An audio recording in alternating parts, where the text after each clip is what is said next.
9 மே 2026 பாஸ்கா காலத்தின் 5ஆம் வார சனி நற்செய்தி வாசகம். யோவான் எழுதிய தூய நற்செய்தியிலிருந்து வாசகம். ஆண்டவரை மாட்சி உமக்கு. அதிகாரம் 15, இறை வசனங்கள் 18 21 முடிய. அக்காலத்தில் இயேசு தம் சீடரை நோக்கி கூறியது: உலகு உங்களை வெறுக்கிறது என்றால் அது உங்களை வெறுக்கும் முன்னே என்னை வெறுத்தது என்பதை தெரிந்து கொள்ளுங்கள். நீங்கள் உலகை சார்ந்தவர்களாக இருந்திருந்தால் தனக்கு சொந்தமானவர்கள் என்னும் முறையில் உலகு உங்களிடம் அன்பு செலுத்தி இருக்கும். நான் உங்களை உலகிலிருந்து தேர்ந்தெடுத்து விட்டேன்.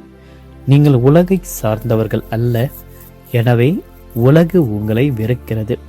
பணியாளர் தலைவரை விட பெரியவர் அல்ல என்று நான் உங்களுக்கு கூறியதை நினைவில் வைத்துக் கொள்ளுங்கள்.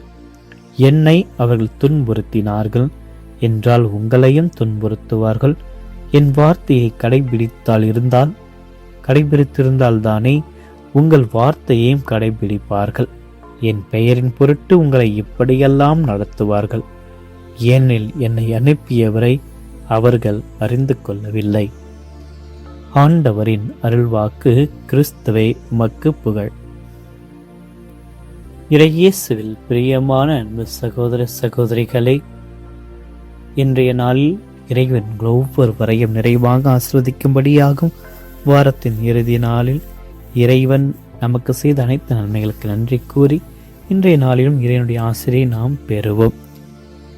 இன்றைய நாளில் நம்முடைய வணக்க மாதத்தினுடைய 9வது நாளில் அன்னை மரியாளுடைய அமைதி மௌனத்தை நாம் தியானிக்க கடமைப்பட்டிருக்கின்றோம். மரியன்னை தமக்கு நடந்த அனைத்து விஷயங்களையும் மனதில் வைத்தவர். குறைவாக பேசினார், ஆனால் ஆழமாக சிந்தித்தார். அவருடைய அந்த மௌனமானது புனிதமானது. அந்த ஒரு மௌனத்தில் இறைவனோடு உறவாடுவதும் இறைவனுக்காக வாழ்வதற்கான திட்டங்களை தீட்டுவதும் தான் மரியன்னை குறைவாக பேசுகிறார், ஆழமாக சிந்திக்கின்றார். இன்றைய நாளில் இந்த அன்னையினுடைய இந்த அமைதியினுடைய மௌனத்தை கற்றுக்கொள்ள நாம் ஜெபிப்போம். மே மாதம் 9ஆம் தேதி பீட்டர் நோலாஸ்கோனுடைய நினைவு நாளை நாம் கொண்டாடுகின்றோம். தெற்கு பிரான்சில் பிறந்த இவர் 1218ஆம் ஆண்டு மரியாவின் ஏவுதலால் கிறிஸ்துவ மதத்தை சார்ந்த அடிமைகளை மீட்பதற்காக மெர்சிலியரன்ஸ் என்ற ஒரு புதிய சபையை அவர் தோற்றுவிக்கிறார்.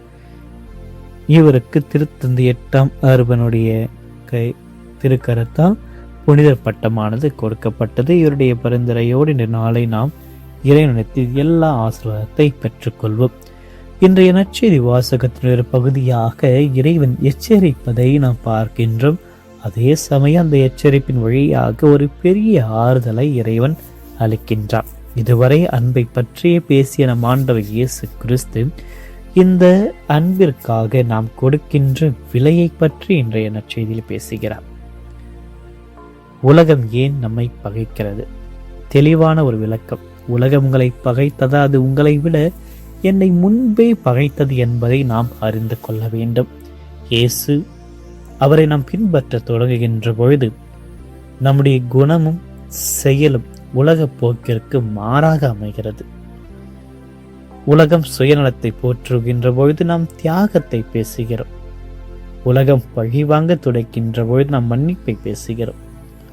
இந்த ஒரு மாற்று சிந்தனை உலகிற்கு தொந்தரவாக இடையூறுதலாக இருப்பதினால் நாம் இந்த உலகிற்கு ஒரு எதிரியாக மாறுகிறோம்.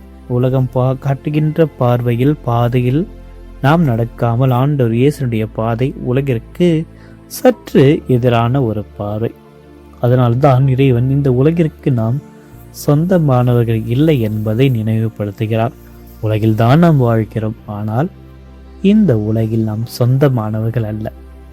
இந்த உலகிலிருந்து நம்மை இறைவன் திரித்துக் கொள்கிறார். ஒரு மீன் கடலில் வாழ்ந்தாலும் அதன் உடலில் உள்ள உப்பு ஏறுவதில்லை. அதுபோலதான் நாம் இந்த உலகில் அமைப்பில் வாழ்ந்தாலும் அந்த மதிப்பில் நாம் நிரப்பப்படவில்லை. மாறாக கிறிஸ்தனுடைய மதிப்பீடுகளால் நிரப்பப்பட்டிருக்கின்றோம். இந்த பிரிவினை தான் நமக்கும் இந்த உலகிற்கும் இடையேயான ஒரு முரண்பாட்டிற்கான ஒரு போராட்டத்திற்கு காரணமாக அமைகிறது. பணியாளர் தன்னுடைய தலைவரை விட பெரியவர் அல்ல என்ற ஒரு உண்மைதான் இயேசு நினைவுபடுத்துகிறார். புனிதமான மாசற்ற இயேசு துன்பப்பட்டார் என்றால் பலவீனமான நாம் துன்பங்களை சந்திப்பது ஆச்சரியமல்ல.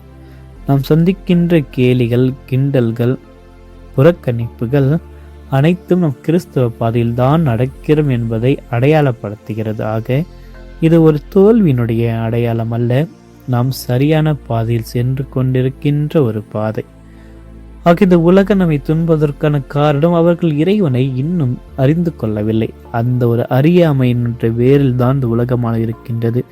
ஒளியை கண்டால் இருளுக்கு பிடிக்காது. நாம் கிறிஸ்துடைய ஒளியை பிரதிபலிக்கின்ற பொழுது இருளில் வாழ விரும்புபவர்கள் அந்த ஒளியை அணைக்க முயற்சிப்பார்கள். அதனால்தான் நாம் துன்பப்படுத்தப்படுகின்றோம், நம் மீது கோபப்படுகிறார்கள்.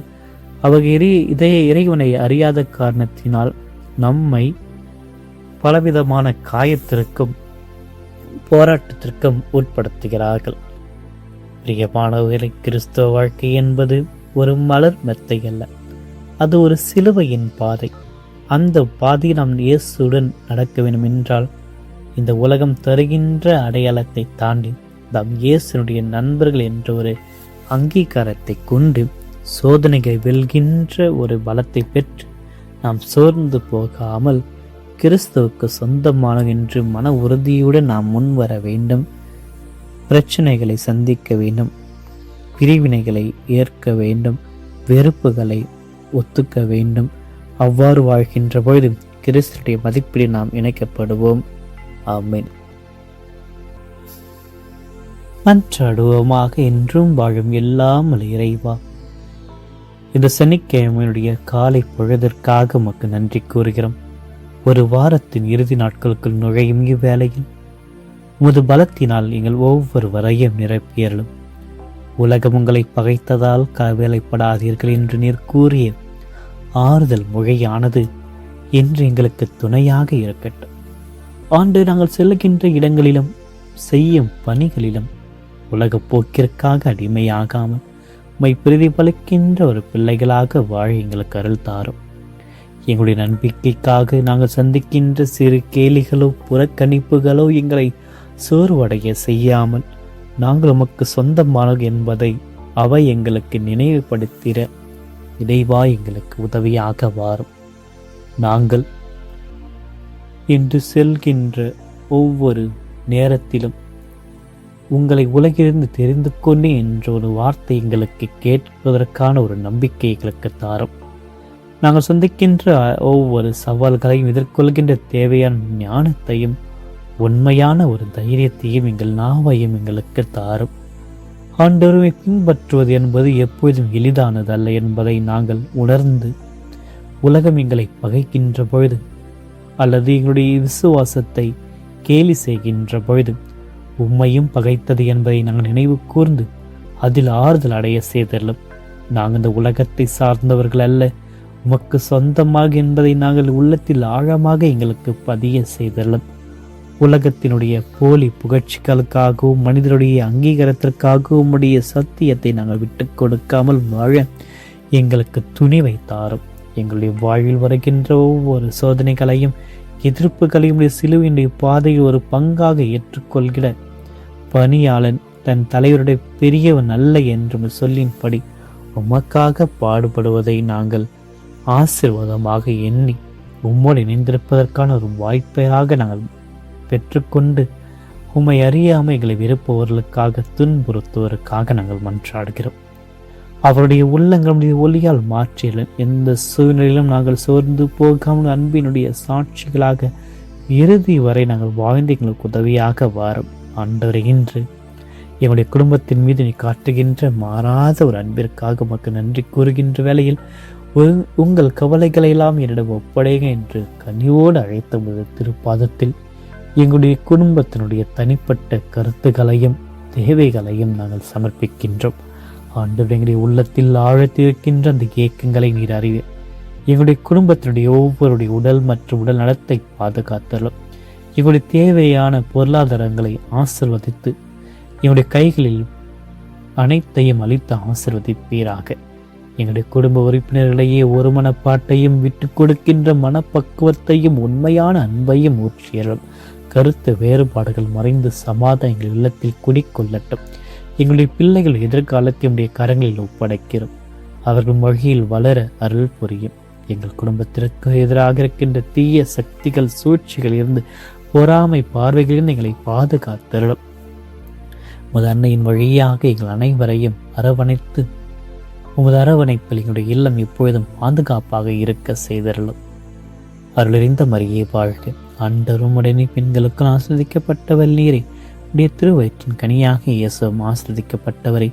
புனித மரியே, இறைவனுடைய தாயை, பாவிகளாக எங்களுக்காக இப்பொழுதும் எங்கள் மரண வேளையிலும் வேண்டிக் கொள்ளும். ஆமீன். எல்லாம் அல்ல இறைவன் தந்தை, மகன், தூய ஆவியர்கள் ஒவ்வொருவரையும் நிறைவாக ஆசிர்வதிப்பாராக. ஆமீன்.